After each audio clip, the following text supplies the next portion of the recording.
and they threaten people with lawsuits, but since it's so expensive, they seldom follow through. Absolutely. Well, I tell you, sir, we just commend the work you're doing in the 3-4 minutes we've got left with you. Any other key points that you want to get across to the audience? And well, I have one more question before we plug Cryptome.org and have people support it. So you agree with me? I mean, obviously you're doing the research, so you already know the facts. I mean, they're openly floating the idea of shutting down freedom on the web and having a few thousand websites you can visit under Internet 2. The Cybersecurity Act that passed the House says that ISPs down to 100 service customers, tiny ISPs, will take all the orders from the feds and install their hardware and software that they're going to recruit the youth and the college students into this new grand army. It's like a new drug war they're launching or something to, quote, defend the Internet. CNN runs fear pieces about how the Internet's going to be attacked. Clearly the preparatory phase for them launching a false flag. What's your take on that? Well, it's coming, and at the risk of being my favorite term, a conspiracy nut, I think that you cannot be paranoid enough about what the government is doing, and they always make fun of it to try to demean it, but I say that we're not nearly suspicious enough.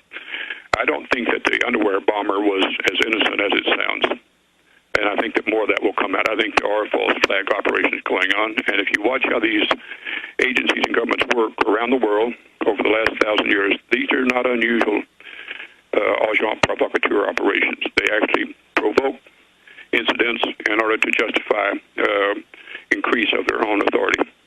You're a fellow Texan, I just learned. We're proud of other great Texans out there. Well, I miss it a lot. I wish I was still down there, but I'm not. Grew up in Odessa. How much of your time do you spend on this versus architecture?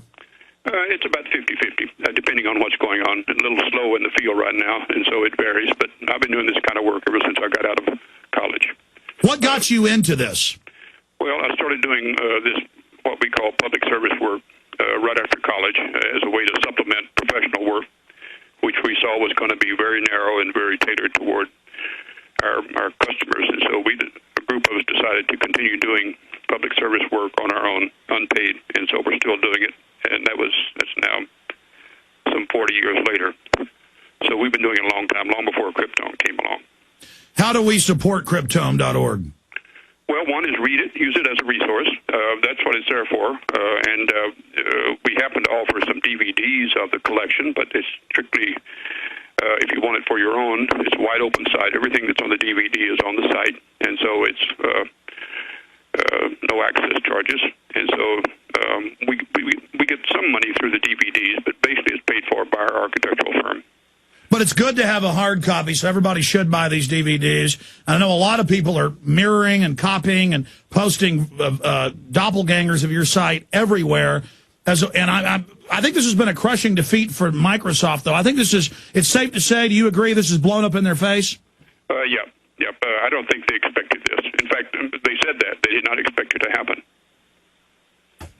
That is, they didn't expect the big backlash. That's right. All right. Well, John Young, we really appreciate you spending time with us from Cryptome.org, and we'll talk to you again, and thank you for defending freedom. Thank you, Alex. It's always a pleasure. All right. Take care. There he goes.